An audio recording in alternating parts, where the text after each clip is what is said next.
हाँ तो my dear student, तो आप कैसे हो? आई होप आप सब अच्छे होंगे और आपकी जो तैयारी चल रही होगी जेट की वो बहुत अच्छे तरीके से चल रही होगी। तो आपकी तैयारी को और ज़्यादा स्मूथ बनाने के लिए, आपकी तैयारी को थोड़ा और आसान बनाने के लिए हम कुछ पीवाईक्यू लेके आ रहे हैं, जो पीवाईक्यू आपको आने वाले एग्जाम में बहुत मदद करेंगे, बहुत हेल्पफुल होंगे। तो फिजिक्स के आज मोस्ट इंपॉर्टेंट जो पीवाईक्यू लेके आ रहे हैं अपन, या जो मोस्ट इंपॉर्टेंट एमसीक्यू लेके आ रहे हैं अपन, वो एमसीक्यू होंगे अपने पास किस चैप्टर से रिलेटेड? वो होंगे बेटा मॉडर्न फिजिक्स से रिलेटेड।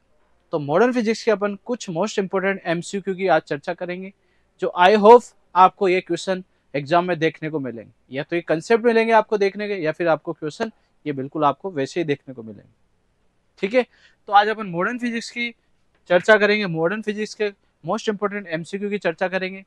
तो यहाँ से जो फर्स्ट क्वेश्चन आपको दिखेगा स्लाइड पर, वो ये रहा। फर्स्ट क्वेश्चन को ध्यान से पढ़े बेटा, और इसका आंसर आप खुद दीजिए। कुछ सोचिए इसका आंसर कि क्या होगा, क्योंकि एक आसान सा क्वेश्चन होता है मॉडर्न फिजिक्स में। मॉडर्न फिजिक्स का ये चैप्टर होता है कौन सा? Photo electric effect, dual nature of matter and radiation, DNMR. ठीक है, तो बच्चियों, तरंग दैर्घ्य के फोटोन की ऊर्जा होती है, energy of photon of wavelength, मतलब फोटोन की तरंग दैर्घ्य की फॉर्म में ऊर्जा होगी। आपसे पूछा है, क्या पूछा बच्चों? कि energy of photon of wavelength is given by, कि कोई भी वेवलेंथ आपको फोटोन की वेवलेंथ गिवन है तो उसकी एनर्जी क्या होगी। तो आपको पता होना चाहिए एनर्जी क्या होती है तरंग दैर्घ्य की फॉर्म में, वेवलेंथ की फॉर्म में जो फोटोन की एनर्जी होती है बच्चों, वो आपको डायरेक्ट याद रखना है। Energy of photon equals to H C by lambda. क्या होता है? Energy of photon equals to H C by lambda होता है। फोटोन की एनर्जी के और भी फॉर्मूले होते हैं। Energy of photon equals to या तो एच न्यू होता है जब आपको फ्रीक्वेंसी गिवन हो, या फिर एच सी बाई लेमडा होता है। क्या ये बात याद रहेगी? तो एनर्जी ऑफ फोटोन क्या होता है बच्चों? एनर्जी ऑफ फोटोन का जो फॉर्मूला होता है वो ये रहा फॉर्मूला।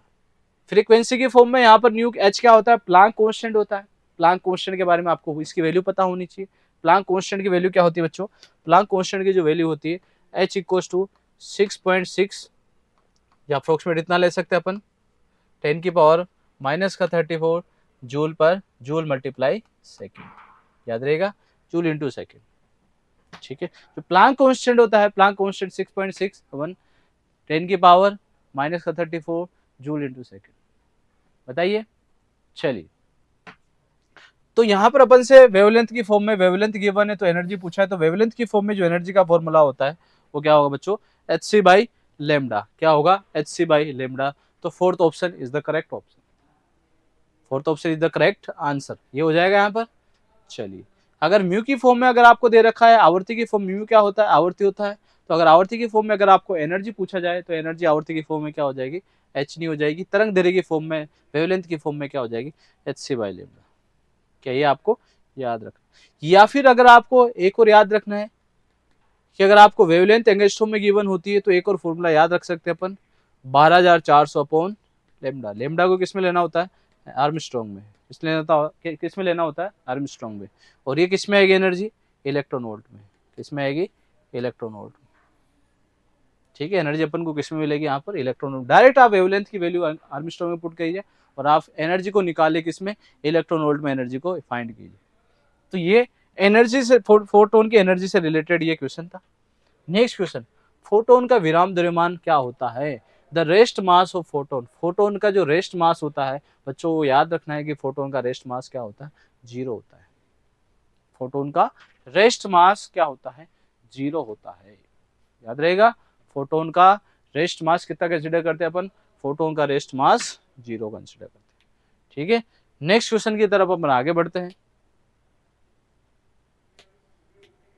नेक्स्ट क्वेश्चन आपको गिवन है, यदि फोटोन का संवेग p दे रखा है, मोमेंटम p दे रखा है, तो उसकी आवर्ती पूछा है। अगर आपको मोमेंटम दे रखा है, फोटोन की आवर्ती पूछा है, तो उसके लिए आपको पता होना चाहिए। तो फोटोन का संवेग का आपको पता होगा। बच्चों बताइए इसका आंसर क्या होना चाहिए? सोचिए, इसका आंसर आप निकालने की, इसका आंसर देने की आप कोशिश करिए कि इसका आंसर क्या हो सकता है।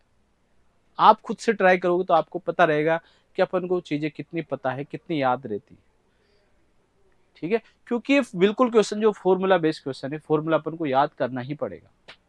तो यहाँ से आप देखिए कि फोटोन का जो मोमेंटम होता है, फोटोन का मोमेंटम का एक फॉर्मूला लिखाया था मैंने, P इक्वल्स टू क्या होता है, E/c। फोटोन का मोमेंटम क्या होता है, P इक्वल्स टू E क्या होता है, फोटोन की एनर्जी। अब यहाँ पर फोटोन की एनर्जी आपको क्या पूछी, फ्रीक्वेंसी पूछी, तो एनर्जी को आप क्या लिख सकते हो, फोटोन की जो एनर्जी होती है वो h नहीं होती है अपॉन c, और अपन से क्या पूछा है, फ्रीक्वेंसी पूछा है, तो ये क्या हो जाएगा Pc/h, क्या हो जाएगा इसका Pc/, ये वाला ऑप्शन सही हो जाएगा। Pc/h कौन सा ऑप्शन मिल रहा है अपन को, सेकंड ऑप्शन। याद रहेगा, एनर्जी ऑफ फोटोन आपको पता होता है h नहीं होता है, hc/λ होता है। मोमेंटम ऑफ फोटोन क्या होता है, मोमेंटम ऑफ फोटोन E/c होता है। या फिर मैं इसको ऐसे बोल सकता हूँ, लेमडा का फॉर्मूला क्या होता है, क्योंकि न्यू इक्वल्स टू क्या होता है, फ्रीक्वेंसी इक्वल्स टू होता है c/λ, न्यू इक्वल्स टू क्या होता है c/λ। तो अगर मैं यहाँ से एनर्जी को क्या पुट करूंगा, hc/λ, तो c से c कैंसिल हो जाएगा। तो मोमेंटम का E/c के अलावा एक और फॉर्मूला होता है, क्या होता है वो, P इक्वल्स टू h/λ भी।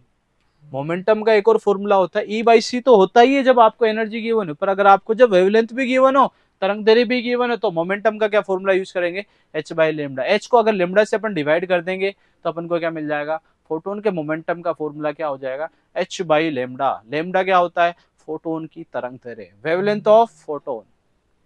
ठीक है, तो फ्रीक्वेंसी और वेवलेंथ का रिलेशन ही होता है, याद रखेगा। फ्रीक्वेंसी इक्वल टू क्या होता है, c/λ।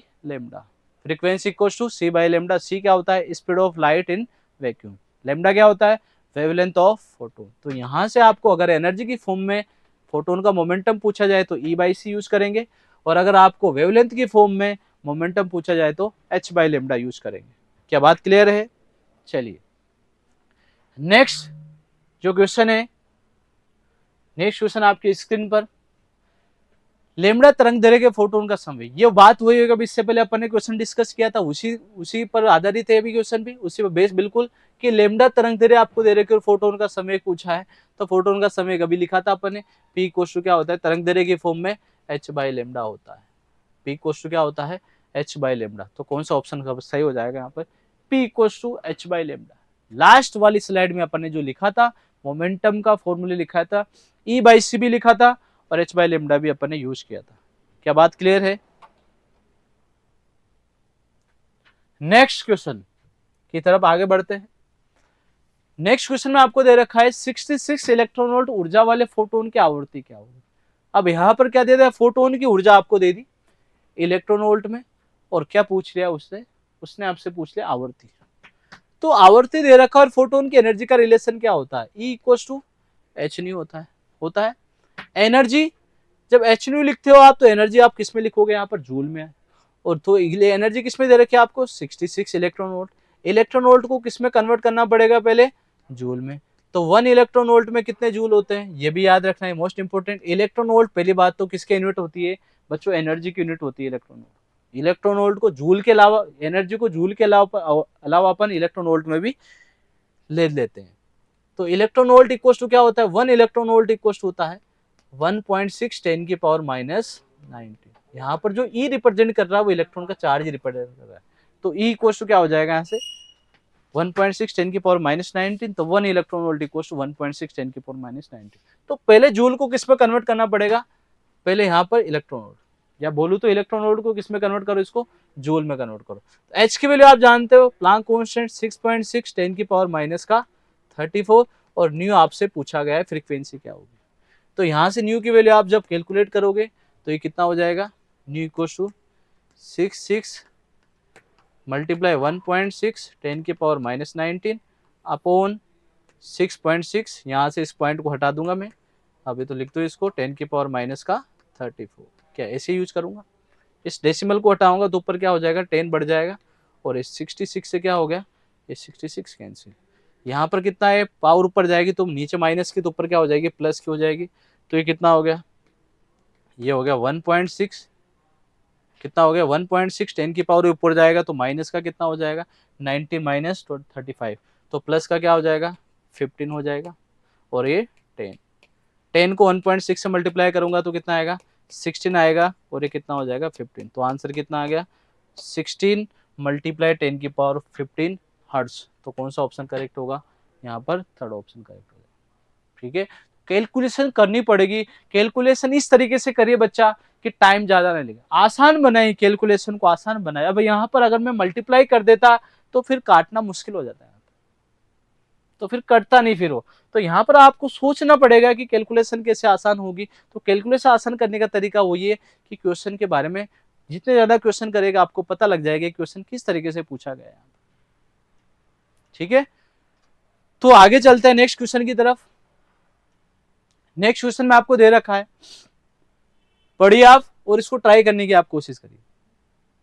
यदि फोटोन की ऊर्जा को, के का मतलब क्या होता है? किलो होता है यहाँ पर, किलो इलेक्ट्रॉन वोल्ट। क्या दे रखा? फोटोन की ऊर्जा को अगर किसमें ले अपन? किलो इलेक्ट्रॉन वोल्ट में ले। तरंग दैर्घ्य को एंगस्ट्रॉम में ले, एंगस्ट्रॉम में ले। तो फोटोन की ऊर्जा निम्नलिखित संबंध से ज्ञात कीजिए। तो फोटोन की ऊर्जा के लिए कौन सा संबंध सही होगा? फोटोन की ऊर्जा के लिए कौन सा संबंध सही होगा? अब यहां पर ये तो होता है H E cos to H nu, तो यहाँ पर यू न्यू की तो बात नहीं हो रही, यहाँ पर किसकी बात हो रही है? एंगस्ट्रॉम की बात, तरंग दैर्घ्य की बात हो रही है, वेवलेंथ की बात हो रही है। वेवलेंथ को किस में ले रहे हो आप? एंगस्ट्रॉम में ले रहे हो। किसमें ले रहे हो? एंगस्ट्रॉम में ले रहे हो। तो आपको पता है कि जब आप एनर्जी लिखते हो एंगस्ट्रॉम में, तो मैंने अभी लिखा था थोड़ी देर पहले कि 12,400 अपॉन तरंग दैर्घ्य को अगर मैं किस में लूंगा? एंगस्ट्रॉम में लूंगा। तो ये फॉर्मूला होता है, अगर तरंग दैर्घ्य को एंगस्ट्रॉम में लूंगा तो जो फोटोन की एनर्जी होता है वो 12,400 अपॉन लेमडा। और ये किस में आता है एनर्जी? ये आती है इलेक्ट्रॉन वोल्ट में। किस में आती है एनर्जी? Electron volt. पर उसने किस में पूछा है? किलो इलेक्ट्रॉन वोल्ट में पूछा है। तो किलो का मतलब आपको पता है कि इसको किलो में कन्वर्ट करूंगा, तो इलेक्ट्रॉन वोल्ट को किलो में कन्वर्ट करने के लिए मेरे को 1000 से डिवाइड करना पड़ेगा। जब इसको 1000 से डिवाइड करूंगा तो कितना आ जाएगा? 12.4 अपॉन वेवलेंथ किसमें? एंगस्ट्रॉम में, और एनर्जी किसमें? Kilo electron. तो उसने किलो इलेक्ट्रॉन वोल्ट की बात हो रही है। तो यहाँ पर आप चेक करिए कि कौन सा ऑप्शन बैठ रहा है। तो यहाँ पर I think third option correct हो रहा है। क्या है बात क्लियर है बच्चों? बताइए। तो यहाँ से किलो इलेक्ट्रॉन वोल्ट में अगर पूछिए तो फिर उसको 1000 से डिवाइड करेंगे। अगर ये वाला फॉर्मूला यूज करता तो वो किस में आता? फिर वो किस में आता? इलेक्ट्रॉन वोल्ट में आता। क्या बात क्लियर है? तो इस तरीके से आपको सोचना पड़ेगा, क्योंकि फिजिक्स में ये होता है, यूनिट कन्वर्जन में अपन को कंफ्यूज हो जाते हैं, क्योंकि मोस्टली जो क्वेश्चन होते हैं वो यूनिट कन्वर्जन है। एक यूनिट से दूसरे यूनिट में अगर आपने सही से कन्वर्ट कर लिया है तो मतलब चांस होते कि अपने आंसर तक पहुंच जाते। बट अपन को फॉर्मूला याद है, सब कुछ याद है, फिर भी अगर अपना ऑप्शन आंसर मैच नहीं कर रहा है, ऑप्शन मैच नहीं कर रहा है, इसका मतलब अपन ने कहीं ना कहीं कोई सिली मिस्टेक की है। क्योंकि इन्वर्ट कन्वर्जन की अपना आंसर में पूछा है कि मीटर में कोई भी वेवलेंथ मीटर में फाइंड कीजिए, अपने सेंटीमीटर में फाइंड कर लिया। तो ये छोटी छोटी सिली मिस्टेक को आपको ध्यान रखना पड़ेगा। ठीक है, और ये चीजें सब प्रैक्टिस से होती है। जितनी ज्यादा प्रैक्टिस करोगे आपको पता लगेगा अपनी कमियां कि अपन कहाँ कहाँ गलती करते हैं, अभी कहाँ कहाँ अपन से गलती हो रही है। उन कमियों को आप दूर करिए, उन पर एनालिसिस करिए, उन पर विश्लेषण करिए। ठीक है, हाँ, जैसे कि रॉयल स्कॉलरशिप प्रोग्राम आपको पता ही होगा, ZCUT 2027 के लिए पेपर जो होने वाला है वो ऑनलाइन मोड पे होगा। पेपर पैटर्न CUT पैटर्न पे बेस होगा। उसमें 11-12 दोनों का सिलेबस आएगा। एग्जाम फीस मात्र ओनली 10 रुपये है। मीडियम हिंदी और इंग्लिश दोनों मीडियम में होगा। एग्जाम एग्जाम की जो डेट है वो 29 जून को है। टाइमिंग 4 से 6 बजे शाम को। रैंक 1 के लिए अगर किसी का रैंक इस एग्जाम में किसी का रैंक 1 आती है तो रैंक 1 वालों के लिए क्या होगा? 100% वो फ्री होगा। रैंक 2 के लिए 90%, रैंक 93% स्कूल 93% स्कॉलरशिप मिलेगी। रैंक 3 के लिए 80%। इस तरह के सभी यहाँ पर जितने भी रैंक लेके आ रहे हैं, 1000 तक रैंक लेके आ रहे हैं आप, तो वहां तक भी आपको स्कॉलरशिप मिलेगी। ठीक है, फीस में आपको छूट मिलेगी। तो अगर आपको ज़्यादा और डिटेल चाहिए तो यहाँ पर QR लगा हुआ है, इसको स्कैन करिए, आपको पूरी डिटेल और मिल जाएगी। ठीक है, तो आप इससे एनरोल करना ना भूलें, फटाफट से एनरोल करिए और अपनी सीट को पक्की करिए। अपने फीस में डिस्काउंट दीजिए, ज़्यादा से ज़्यादा डिस्काउंट दीजिए। तो नेक्स्ट क्वेश्चन की तरफ आगे बढ़ते हैं। नेक्स्ट क्वेश्चन आपके स्क्रीन पर है। आइंस्टीन के प्रकाश विद्युत समीकरण के अनुसार E = h-5 इस समीकरण में E के को किसको रिप्रेजेंट करता है, किसको दर्शाता है? Einstein photo electric equation states that E के = h-5 in this equation E के रेफर्स टू, मतलब यहाँ पर जो इक्वेशन तो ये होती है, इसमें ई के का मतलब क्या होता है? तो आइंस्टीन की इक्वेशन आपको पता होगा, काइनेटिक एनर्जी, वहां पर अपन काइनेटिक एनर्जी क्या लिखते हैं, maximum kinetic energy equal to क्या होता है, एनर्जी ऑफ फोटोन माइनस का फाई, ऐसे लिखते हैं। और एनर्जी ऑफ फोटोन क्या होता है, इसने एच न्यू लिख दिया, माइनस का फाई क्या होता है, वर्क फंक्शन होता है। और यहाँ पर जो काइनेटिक एनर्जी होती है वो काइनेटिक एनर्जी क्या होती है, मैक्सिमम काइनेटिक एनर्जी होती है। ये एनर्जी कौन सी होती है, मैक्सिमम काइनेटिक एनर्जी। जो इलेक्ट्रॉन सरफेस से निकला है, जो इलेक्ट्रॉन जो मैक्सिमम काइनेटिक एनर्जी वाला इलेक्ट्रॉन है, मतलब मैक्सिमम काइनेटिक एनर्जी इलेक्ट्रॉन की कब होगी, जब उसने एनर्जी को लॉस नहीं किया है। फोटोन आए, फोटोन कुछ एनर्जी लेके आए, कुछ एनर्जी उसने वर्क फंक्शन में खर्च की, बाकी एनर्जी किसको दे दी, काइनेटिक एनर्जी की फॉर्म में। तो बाकी और चीजें लॉस नहीं हो रहा, तो इलेक्ट्रॉन के पास जो एनर्जी मिलेगी वो कौन सी एनर्जी मिलेगी, वर्क फंक्शन के बाद में जो इलेक्ट्रॉन के पास वो एनर्जी रहेगी वो एनर्जी काइनेटिक एनर्जी रहेगी, पर वो एनर्जी काइनेटिक एनर्जी भी कौन सी रहेगी, मैक्सिमम काइनेटिक एनर्जी, क्योंकि बाकी दूसरी जगह उसने एनर्जी का लॉस नहीं किया। निकलते ही वर्क फंक्शन के बराबर आपने वर्क फंक्शन से ज्यादा एनर्जी दी है, तो कुछ एनर्जी तो वर्क फंक्शन में खर्च हो जाएगी, कुछ बाकी एनर्जी उसकी काइनेटिक एनर्जी में चली जाएगी। तो वो जो एनर्जी होगी, कुछ इलेक्ट्रॉन अपनी एनर्जी का लॉस कर देते हैं, कुछ इलेक्ट्रॉन जो एनर्जी का लॉस नहीं करते, उनके पास जो एनर्जी होगी वो एनर्जी काइनेटिक होती है, वो भी कौन सी, मैक्सिमम काइनेटिक। तो याद रखना, जो यहाँ पर इक्वेशन, आइंस्टीन की इक्वेशन में जो काइनेटिक एनर्जी होती है वो कौन सी होती है, मैक्सिमम इलेक्ट्रॉन वाली काइनेटिक एनर्जी। तो यहाँ पर kinetic energy of emitted all emitted electron, जरूरी नहीं है कि सभी की काइनेटिक एनर्जी सेम होती है। मीन काइनेटिक एनर्जी भी नहीं लेते अपन, maximum kinetic energy of the emitted electron, minimum kinetic, तो यहाँ पर कौन सी एनर्जी लेते हैं अपन, maximum kinetic energy of emitted electron. ठीक है, तो यहाँ पर कौन सा ऑप्शन सही होगा, उत्सर्जित इलेक्ट्रॉन की अधिकतम गतिज ऊर्जा होती है। ठीक है, आइंस्टीन इक्वेशन तो सबको पता होनी चाहिए, इंपॉर्टेंट इक्वेशन है आइंस्टीन इक्वेशन, जिसको अपन प्रकाश की द्योत प्रकृति में पढ़ते हैं। ठीक है बच्चों, तो ये आपको इंपोर्टेंट, कुछ बच्चे क्या करते हैं बस गतिज ऊर्जा है याद रखते हैं। ठीक है, ये गतिज ऊर्जा नहीं होती, क्या होती है, इलेक्ट्रॉन की अधिकतम गतिज ऊर्जा होती है। क्या होती है, इलेक्ट्रॉन की अधिकतम गतिज ऊर्जा होती है। ठीक है, तो आगे नेक्स्ट क्वेश्चन की तरफ बढ़ते हैं। नेक्स्ट क्वेश्चन में आपको दे रखा है, सोडियम धातु के पृष्ठ की उत्सर्जित सभी प्रकाश इलेक्ट्रॉन में आवर्ती समान होती है, समान गतिज ऊर्जा के होते हैं, समान डी ब्रोगली तरंग दैर्ध्य के होते हैं, उन सभी की गति शून्य से निश्चित महत्तम तक बदलती रहती है। अब जरूरी नहीं जो इलेक्ट्रॉन निकले उनकी गति, उनकी आवर्ती समान हो, ये नहीं बोल सकते, अब अलग अलग आवर्ती का निकल सकते हैं, क्योंकि अलग अलग सबके पास अलग अलग ऊर्जा होती है, ऊर्जा अलग अलग होगी, ये भी नहीं बोल सकते अपन। क्या सबकी डी ब्रोगली तरंग दैर्ध्य, अब ऊर्जा अलग अलग होगी तो तरंग दैर्ध्य भी क्या होगी, अलग अलग होगी, क्योंकि डी ब्रोगली तरंग दैर्ध्य भी किस पर डिपेंड करती है, उसकी ऊर्जा पर डिपेंड करती है। उन सभी की गति शून्य से एक निश्चित मतलब मैक्सिमम तक, शून्य से क्या होता है, दे हो their speed varying from 0 to certain maximum value तक। बिल्कुल सही बात है, जो अलग अलग इलेक्ट्रॉन होंगे, कुछ इलेक्ट्रॉन पूरी की पूरी एनर्जी को लॉस कर देंगे, कुछ इलेक्ट्रॉन कुछ एनर्जी को लॉस नहीं करेंगे, उनके पास जो एनर्जी होगी वो मैक्सिमम होगी। तो लॉस करने वाले की काइनेटिक एनर्जी 0, और जो खर्च नहीं कर रहा बिल्कुल भी, उसकी काइनेटिक एनर्जी मैक्सिमम। तो जो इलेक्ट्रॉन निकले हैं उनकी जो एनर्जी है, एनर्जी मतलब काइनेटिक एनर्जी, और काइनेटिक एनर्जी कब होती है, जब पार्टिकल के पास क्या होती है, स्पीड होती है, जब वो मूव कर रहा है उसके अंदर मोशन होता है, मोमेंटम होता है उसके अंदर, तो उसके पास कौन सी एनर्जी होती है, काइनेटिक एनर्जी। तो speed varying from 0 to certain maximum value, ये क्या हो जाएगा इसका करेक्ट। कुछ इलेक्ट्रॉन जो एनर्जी को लॉस करते हैं उसकी काइनेटिक एनर्जी 0, जो लॉस नहीं करते उसके काइनेटिक एनर्जी मैक्सिमम, और बाकी जो कुछ थोड़ा थोड़ा लॉस करे तो उसके बीच में हो जाएगी। तो जो काइनेटिक एनर्जी होती है यहाँ पर, वो काइनेटिक 0 से मैक्सिमम के बीच होती है। पर ये एनर्जी इक्वेशन में जो लेते हैं वो ओनली कौन से वाले लेते हैं अपन, वो अपन मैक्सिमम काइनेटिक एनर्जी लेते हैं इलेक्ट्रॉन। ठीक है, तो आपको ये चीज बिल्कुल अच्छे से याद रखना, इसमें कोई कंफ्यूजन नहीं होना चाहिए। नेक्स्ट क्वेश्चन पढ़िए आप और इसका जवाब आप दीजिए कि आपको कितना पता है। जब प्रकाश एक धातु की सतह पर आपतित होता है तो उत्सर्जित प्रकाश इलेक्ट्रॉन की अधिकतम गति ऊर्जा निर्भर करती है धातु के प्रकाश आपतित होने वाली अवधि पर, मतलब टाइम, कितना टाइम लग रहा है उसको, आपतित प्रकाश की आवृत्ति पर, आपतित प्रकाश की तीव्रता पर, आपतित प्रकाश के वेग पर। चारों ऑप्शन में से कौन सा ऑप्शन करेक्ट होगा। ठीक है, तो बताइए इसका आंसर।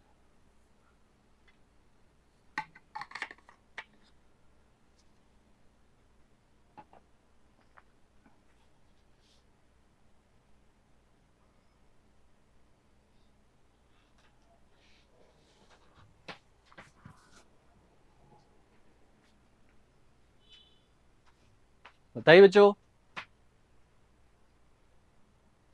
दिमाग पर जोर डाला करो, खुद से दिमाग पर जोर डालोगे तो आपको पता लगेगा। दिमाग को जितना उथल फुथल करोगे ना, आपका दिमाग उतना तेज चलेगा। दिमाग को कंफर्ट जोन में नहीं रखना है। कंफर्ट जोन में रखोगे तो काम करना बंद कर देगा, और आपका काम ही ऐसा है कि इसको चलाना पड़ेगा, तब जाके अपन से कुछ हो पाएगा।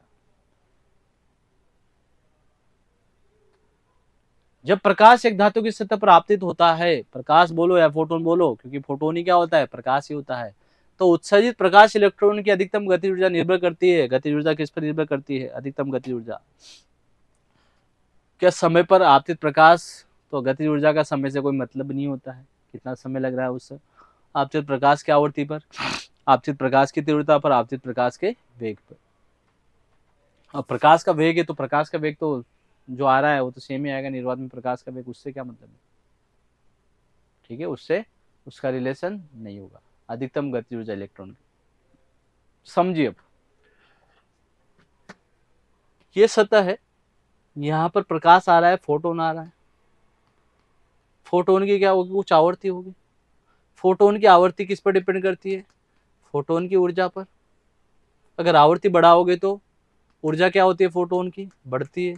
और अगर तरंग दैर्घ्य बढ़ाओगे तो फोटोन की ऊर्जा क्या होती है, घटती है। ऊर्जा जो फोटोन की होती है वो तरंग दैर्घ्य के व्युत्क्रमानुपाती होती है और आवृत्ति के समानुपाती होती है।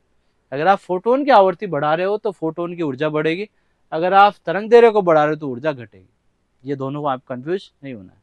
आगे चलिए, अब ये आपके बोला गया है कि आपतित प्रकाश इलेक्ट्रॉन की गति ऊर्जा, तो अगर आपने आवृत्ति बढ़ाई है तो क्या बढ़ी है, फोटोन की ऊर्जा। क्या बढ़ी है, फोटोन। अगर आवृत्ति बढ़ाओगे तो फोटोन की। और आपको पता है कि जो आइंस्टीन इक्वेशन बोला है, तो फोटोन की जो ऊर्जा होती है वो कहाँ कहाँ खर्च होती है, कुछ तो वर्क फंक्शन में खर्च होती है, और बाकी ऊर्जा कहाँ चली जाती है, काइनेटिक एनर्जी में। क्या ये बात क्लियर है? आइंस्टीन की इक्वेशन ये होती है कि एनर्जी, जो फोटोन की एनर्जी होती है वो कहाँ खर्च होती है, एक तो वर्क फंक्शन में खर्च होती है, दूसरी चीज मैक्सिमम काइनेटिक एनर्जी में खर्च होती है, कि जो इलेक्ट्रॉन निकला है उसके पास kinetic energy, maximum kinetic energy of emitted electron. ठीक है, आगे बढ़िए।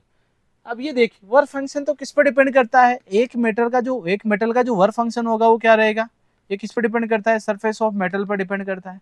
बताइए, अगर एक ही मेटल पर आप, ये एक मेटल है, मेटल सरफेस है, इस पर आप अलग अलग आवृत्ति के फोटोन गिरा रहे हो, समझिए बात। पहले आपने फोटोन गिरा, उसकी आवृत्ति कम है तो फोटोन की जो ऊर्जा है वो क्या हो जाएगी, कम।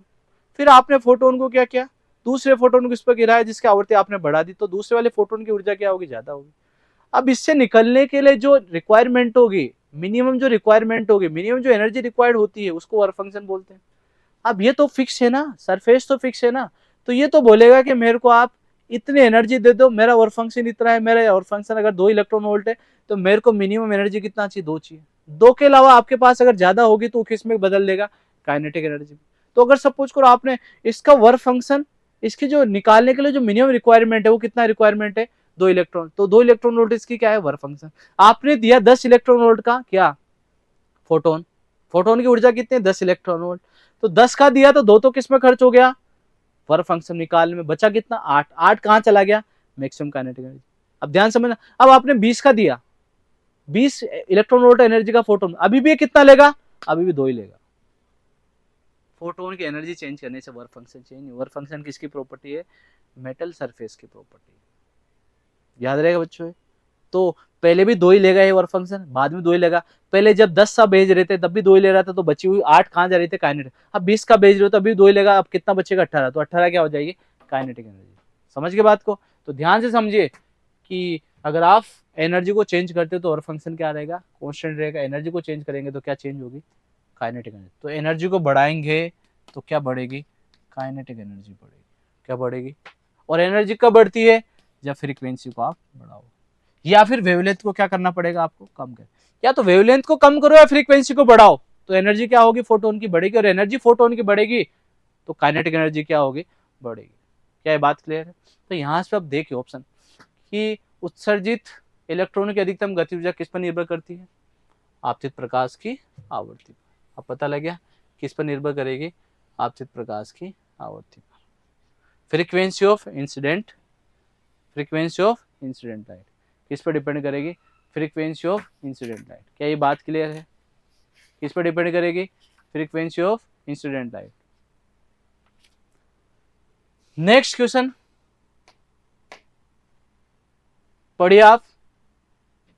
किसी धातु की प्लेट से प्रति सेकंड उत्सर्जित फोटो इलेक्ट्रॉन की संख्या बढ़ती है जबकि आपतित फोटोन की ऊर्जा बढ़ती है, आवृत्ति बढ़ती है, तरंग दैर्घ्य बढ़ती है, आपको बताना है।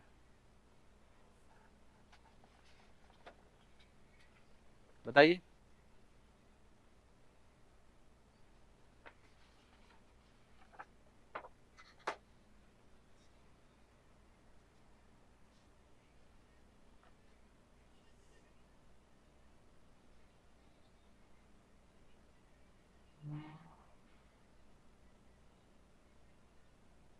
बोलिए, करिए ट्राई, सोचिए इसके बारे में, किसका सुटेबल, इसका जो करेक्ट आंसर होगा वो क्या होगा।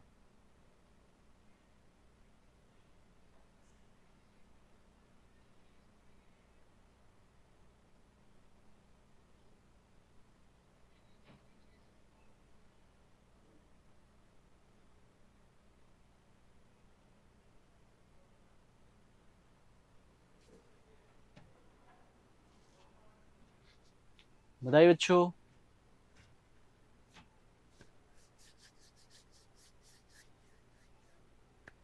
ठीक है, क्वेश्चन में दे रखा है कि किसी धातु की प्लेट से प्रति सेकंड उत्सर्जित फोटो इलेक्ट्रॉन की संख्या बढ़ती है, फोटो इलेक्ट्रॉन की संख्या बढ़ रही है जबकि आपतित फोटोनों की ऊर्जा बढ़ती है, आवृत्ति बढ़ती है, तरंग दैर्घ्य बढ़ती है या फिर तीव्रता बढ़ती है। मैं एक चीज क्लियर कर देता हूं यहां पर कि चार ऐसे होते हैं, जैसे फोटोन की तीव्रता, तीव्रता का मतलब समझ जाओगे, इंटेंसिटी क्या होती है, इंटेंसिटी, इंटेंसिटी। अगर फोटोन की इंटेंसिटी अगर आप बढ़ा रहे हो, फोटोन की इंटेंसिटी अगर आप बढ़ा रहे हो, इंटेंसिटी बढ़ाने का मतलब कि ज्यादा लाइट आना, जैसे लाइट है अभी ये कम जल रही है, मैं इसकी इंटेंसिटी बढ़ा दूंगा तो जो प्रकाश है उजाला है वो क्या हो जाएगा, ज्यादा हो जाएगा। इसका मतलब पहले फोटोन इंटेंसिटी कम थी तो इसका लाइट देखते क्या होता है, फोटोन क्या होता है, लाइट ही तो होता है, पार्टिकल की फॉर्म में लाइट आ रहा है। तो पहले इंटेंसिटी कम थी तो पार्टिकल जो लाइट है, जो फोटोन है, फोटोन पार्टिकल वो क्या आ रहे थे, कम आ रहे थे। आपने इंटेंसिटी बढ़ा दिया तो लाइट क्या हो, ज्यादा आ रही, इसका मतलब फोटोन ज्यादा आ रही। तो याद रखना, फोटोन की इंटेंसिटी बढ़ाने का मतलब है नंबर ऑफ फोटोन बढ़ना। क्या बढ़ना, नंबर ऑफ फोटोन इंक्रीज होना। इंटेंसिटी को इंक्रीज करोगे तो क्या होगा, नंबर ऑफ फोटोन इंक्रीज होगा। और नंबर ऑफ फोटोन अगर किसी सरफेस पे पहले 5 फोटोन आ रहे थे, 5 इलेक्ट्रॉन निकल रहे थे, 5 फोटोन से अब 10 फोटोन आएंगे तो क्या होगा, 10 इलेक्ट्रॉन निकलेंगे। तो नंबर ऑफ फोटोन अगर बढ़ेंगे तो क्या होगा, नंबर ऑफ इलेक्ट्रॉन भी क्या होंगे, बढ़ेंगे। नंबर ऑफ इलेक्ट्रॉन कौन से, जो सरफेस से निकल रहे, इमिटेड इलेक्ट्रॉन, याद रहेगा। और जब नंबर ऑफ इलेक्ट्रॉन बढ़ रहे हैं तो आपको पता है कि ज्यादा इलेक्ट्रॉन वहां तक पहुंच पा रहे हैं, ज्यादा इलेक्ट्रॉन कैथोड से एनोड तक पहुंच पा रहे हैं, इसका मतलब करंट क्या होगी, बढ़ेगी। याद रहेगा, ये चारों अलग प्रजाति के होते हैं, चारों, इनका किसी दूसरे के साथ कोई रिलेशन नहीं होता है। चारों कौन, फोटोन, इंटेंसिटी बढ़ेगी तो क्या होंगे, नंबर ऑफ फोटोन बढ़ेंगे, नंबर ऑफ फोटोन बढ़ेंगे तो नंबर ऑफ इलेक्ट्रॉन ज्यादा निकलेंगे, नंबर ऑफ इलेक्ट्रॉन ज्यादा निकलेंगे तो ज्यादा करंट फ्लो होगी, ज्यादा फोटो करंट फ्लो होगी। तो ये क्या होता है, ये चारों एक जैसे होते हैं, एक को चेंज करेंगे तो दूसरा भी क्या होगा, ये आपस में चेंज होते हैं। समझ गए बात को। एक होता है दूसरा वाला ग्रुप, ये ग्रुप 1 होता है,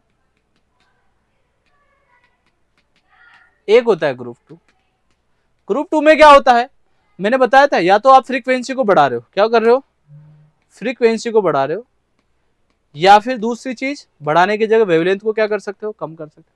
फ्रीक्वेंसी को बढ़ा रहे हो, वेवलेंथ को कम कर रहे हो, ओवरऑल क्या होगा आपके पास, एनर्जी ऑफ फोटोन क्या होगा, फोटोन की एनर्जी क्या होगी, बढ़ेगी। बढ़ेगी क्या, फ्रीक्वेंसी को बढ़ाने से, वेवलेंथ को कम करने से, क्योंकि फोटोन की एनर्जी क्या होती है, एच नहीं होती है, h/λ होती है। तो फोटोन की फ्रीक्वेंसी को बढ़ाओ, वेवलेंथ को कम करो, ओवरऑल फोटोन की एनर्जी क्या होगी, बढ़ेगी। जब फोटोन की एनर्जी बढ़ती है तो आपको पता है, अभी बताया था मैंने, फोटोन की एनर्जी बढ़ाओगे तो काइनेटिक एनर्जी क्या होगी, बढ़ाओगे। अरे वर्क फंक्शन पर फोटोन का इंटेंसिटी का कोई प्रभाव नहीं पड़ता है, एनर्जी का कोई प्रभाव नहीं पड़ता। वर्क फंक्शन तो मिनिमम एनर्जी होती है, वो तो अलग ही दुनिया की है। वो अलग ही प्रजाति है, वो तो फिक्स लेके आओ, तो अपने साथ लेके आ रही है। अगर ये मेटल है तो इसका और फंक्शन क्या होगा, फिक्स होगा। इसका एनर्जी अलग अलग फोटोन, अलग अलग एनर्जी के फोटोन डालने से, अलग अलग इंटेंसिटी वाले फोटोन डालने से कोई फर्क नहीं पड़ेगा, ये इसका फिक्स है। ये बनते ही अपने साथ लेके आइए कि मेरा फंक्शन इतना है, आप इसके साथ कुछ भी करिए, अपना वर्क फंक्शन चेंज नहीं करेगी। तो काइनेटिक एनर्जी क्या होगी, बढ़ेगी। काइनेटिक एनर्जी बढ़ने से आपको पता है कि जो स्टॉपिंग पोटेंशियल होता है वो क्या होता है, बढ़ता है। स्टॉपिंग पोटेंशियल क्या होता है, स्टॉपिंग पोटेंशियल एक ऐसा पोटेंशियल होता है जो इलेक्ट्रॉन को रोकने में काम आता है। अब इलेक्ट्रॉन क्या कर रहा है, गति कर रहा है। क्यों गति कर रहा है, क्योंकि उसके पास कौन सी एनर्जी है, काइनेटिक एनर्जी। तो काइनेटिक एनर्जी वाले इलेक्ट्रॉन को रोकना है तो आपको अपोजिट डायरेक्शन में क्या करना पड़ता है, पोटेंशियल अप्लाई करना पड़ता है, नेगेटिव पोटेंशियल अप्लाई करना पड़ता है। तो उस नेगेटिव पोटेंशियल को क्या बोलते हैं, स्टॉपिंग पोटेंशियल। तो अगर ज्यादा स्पीड वाला इलेक्ट्रॉन है तो ऑब्वियसली बात है उसके पास काइनेटिक एनर्जी ज्यादा होगी। अगर काइनेटिक एनर्जी ज्यादा है तो इसका मतलब आपको स्टॉपिंग पोटेंशियल जो अप्लाई करना पड़ेगा वो भी ज्यादा अप्लाई करना पड़ेगा। तो याद रहेगा ये चारों अलग प्रजाति के होते हैं, इनका दूसरे पर कोई इफेक्ट नहीं पड़ता है।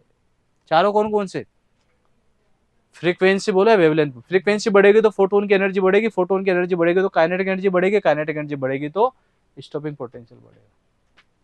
क्या बात क्लियर है। तो ये चारों अलग होते हैं, एक को चेंज करेंगे दूसरा चेंज होगा, ये चारों अलग होते हैं, इनका इस पर कोई प्रभाव नहीं पड़ेगा।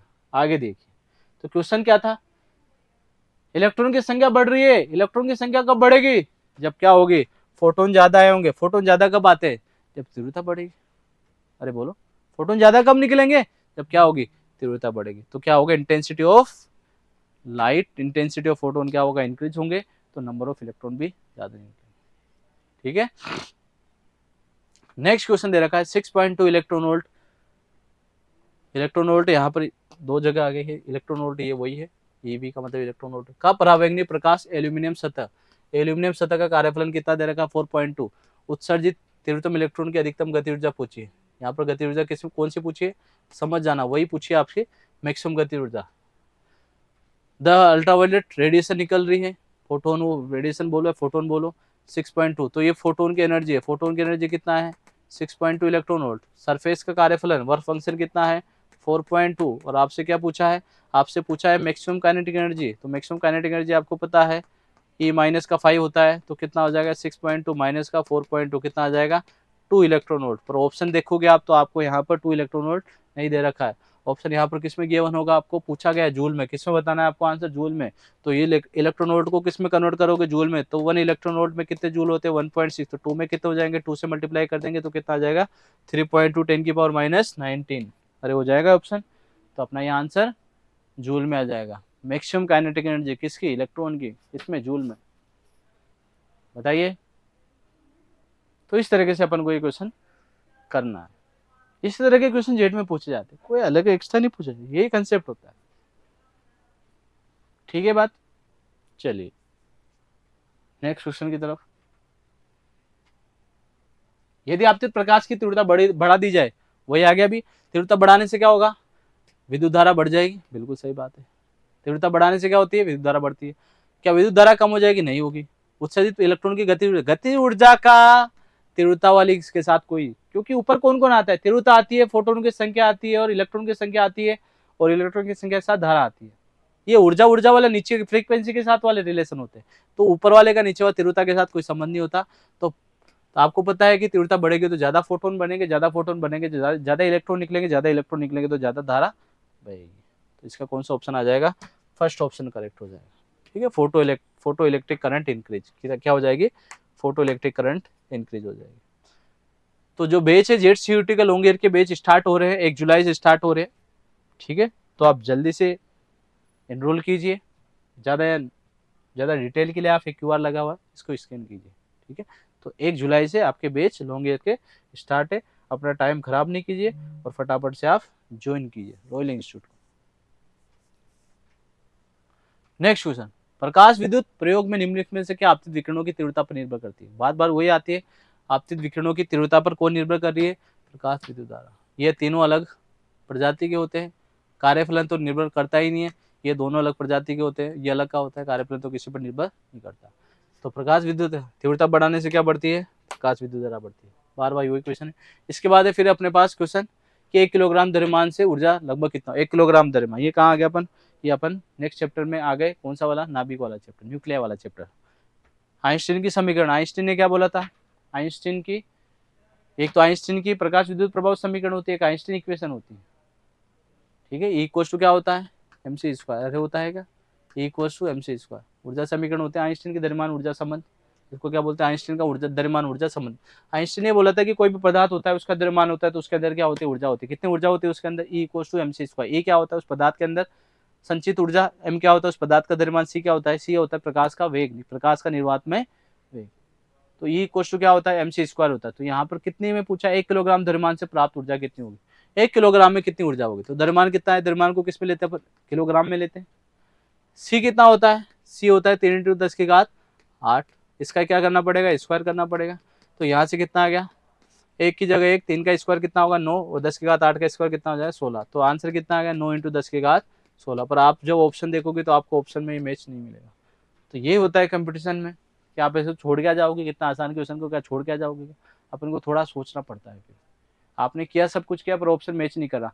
क्या यहाँ पर मैं इसको 9 को क्या 10 बोल सकता हूँ क्या अप्रोक्सीमेट, क्योंकि ऑप्शन मैच नहीं कर रहा तो कुछ तो करना पड़ेगा, अपन को ऑप्शन टिक करके आना पड़ेगा। गलत होगा तो ऑब्वियसली वो बोनस मिल जाएगा, पर ऐसे छोड़ के थोड़े आएंगे, ठीक है। तो यहाँ पर 9 को आपको अप्रोक्सीमेट कितना लेना पड़ेगा, 9 को 10 ले सकता हूँ क्या मैं, बिल्कुल ले सकता हूँ। 10 ये 10 की पावर 1 है, 10 की पावर 16, ये कितना हो जाएगा 10 की पावर 17, और किस में आएगा, ऐसा यूनिट एनर्जी का क्या होता है, जूल।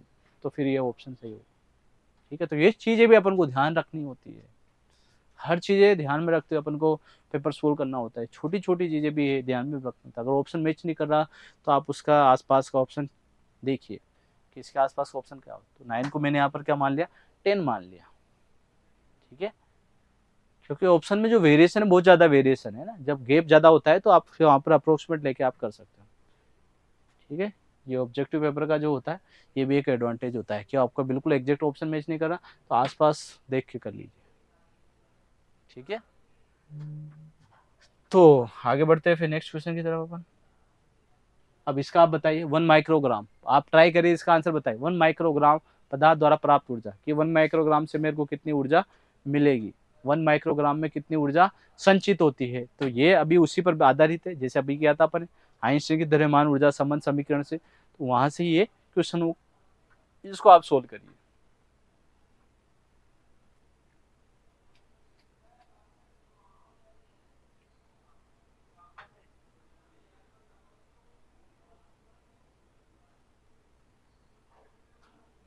करिए, ट्राई करिए आप। फॉर्मूला तो क्या लगाना है, वही लगाना है, equals to M C square. इसने ऊर्जा किस में पूछे, जूल में, तो ऊर्जा जूल में लेने के लिए सबको अपन को एसआई में मात्रक में रखना पड़ेगा, और द्रव्यमान का एसआई मात्रक क्या होता है, किलोग्राम होता है, और इसने द्रव्यमान कितना दे रखा है 1 माइक्रोग्राम। तो 1 माइक्रोग्राम का मतलब क्या होता है, पहले तो बताओ कि माइक्रो का मतलब क्या होता है 10⁻³ और ग्राम की जगह ग्राम, माइनस का 6 होता है माइक्रो का मतलब 10⁻⁶ ग्राम। अब ग्राम को किस में बदलना पड़ेगा आपको, किलोग्राम में, किस में बदलना पड़ेगा ग्राम, तो माइनस का 3 और लगाओगे तो कितना हो जाएगा। तो 1 माइक्रोग्राम में कितने किलोग्राम होते हैं ये आपको याद रखना, 1 माइक्रोग्राम इक्वल्स टू 10⁻⁻ किलोग्राम, क्योंकि माइक्रो का मतलब 10⁻, तो 1 माइक्रोग्राम इक्वल्स टू 10⁻⁶ ग्राम, पर द्रव्यमान को किस में लेते हैं अपन, किलोग्राम में, तो ग्राम को फिर क्या करना पड़ेगा, किलोग्राम में, तो 10⁻³ फिर लगाना पड़ेगा, तो क्या होगा 10⁻⁻9 किलोग्राम। अब द्रव्यमान मिल गया आपको, अब डायरेक्ट पुट कीजिए वैल्यू 10⁻⁻9, सी की वैल्यू कितना होती है, सी की वैल्यू 3 × 10⁸, इसका स्क्वायर करोगे तो बाहर कितना आ जाएगा, 3 का स्क्वायर 9 हो जाएगा, 10⁸ का स्क्वायर 10⁻16 हो जाएगा। तो कितना आ गया 9 × 10⁻, ये 9 - 16 कितना हो जाएगा, ये बचेगा आपके पास 7। अरे बचेगा क्या, 7 ही बचेगा ये, और ये क्या हो जाएगा, इसको आप क्या बोल सकते हो, जूल में फाइंड करना अपन, 9 × 10⁻7, 1 माइक्रोग्राम,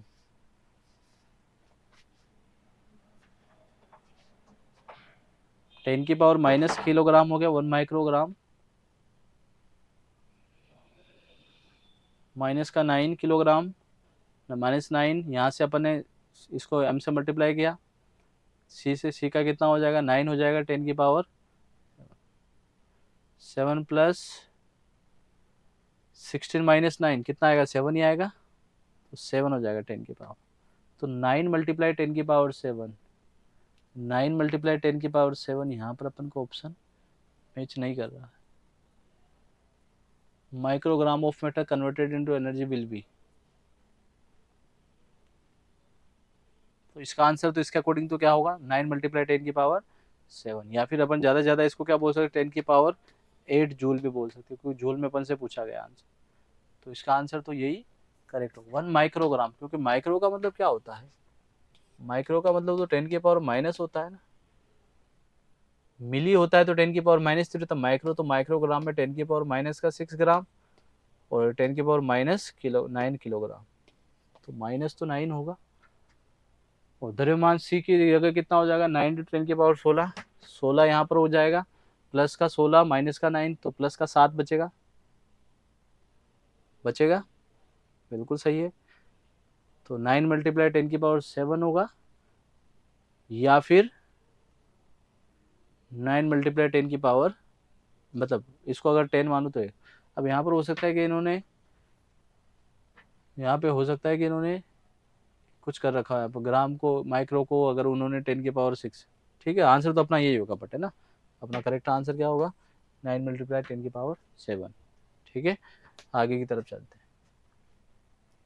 नेक्स्ट क्वेश्चन में आपको दे रखा है ड्यूटोन 1s2 की बंधन ऊर्जा बंधन ऊर्जा कितनी दे रखी है 1.112 मिली इलेक्ट्रॉन वोल्ट गिवन है, प्रति न्यूक्लियन बंधन ऊर्जा दे रखी है। अल्फा की कितनी दे रखी है 2He4 की बंधन ऊर्जा प्रति न्यूक्लियन कितनी दे रखी है 7.047 प्रति न्यूक्लियन बंध, एक न्यूक्लियन के दे। तो नाभिकीय संलयन नाभिक क्रिया में आपसे Q की वैल्यू पूछी है, तो Q वैल्यू क्या होती है, बंधन ऊर्जा किसकी, उत्पाद की मतलब प्रोडक्ट की, और बंधन ऊर्जा किसकी, रिएक्टेंट की मतलब अभिकारक की, ये निकालते हैं कुल बंधन ऊर्जा। बंधन ऊर्जा कैसे निकालते हैं, ये आपको प्रति न्यूक्लियन बंधन ऊर्जा दे रखी है, किधर की, इधर की, तो प्रति न्यूक्लियन बंधन ऊर्जा दे रखी है, तो आपको यहाँ पर इधर 1s2 की दे रखी है, 1s2 की कितनी ऊर्जा दे रखी है 1s2 की बाइंडिंग एनर्जी प्रति न्यूक्लियन दे रखी है 7.0, और कितने यहाँ पर बंधन ऊर्जा प्रति न्यूक्लियन कितने यहाँ पर इसके पास 4 न्यूक्लियन है, तो एक न्यूक्लियन की कितनी है 7.047, तो 4 की कितनी हो जाएगी 4 × 7.047, ये क्या होगी इधर वाले की अभिकारक उत्पाद की कुल बंधन ऊर्जा, माइनस अभिकारक की करूंगा, अभिकारक में कितने हैं दोनों समान है, और एक की प्रति न्यूक्लियन बंधन ऊर्जा कितनी दे रखी है 1.112, तो इसके पास कितने हैं 2 न्यूक्लियन, तो 2 से गुणा करूंगा, इसके पास क्योंकि दोनों की सेम है तो दोनों क्या करूंगा 2 से गुणा करूंगा, तो इसको 2 से गुणा करूंगा तो ओवरऑल में ऐसे कर दूं क्योंकि दोनों सेम है तो 4 न्यूक्लियन हो गए उसके, तो 4 × 1.112, जब इसको सोल्व करेंगे तो यहाँ से आपके पास अप्रोक्सीमेटेड 28, अप्रोक्सीमेटेड 4 और 4 28, एक ही ऑप्शन मैच कर रहा है जो आसपास है ना।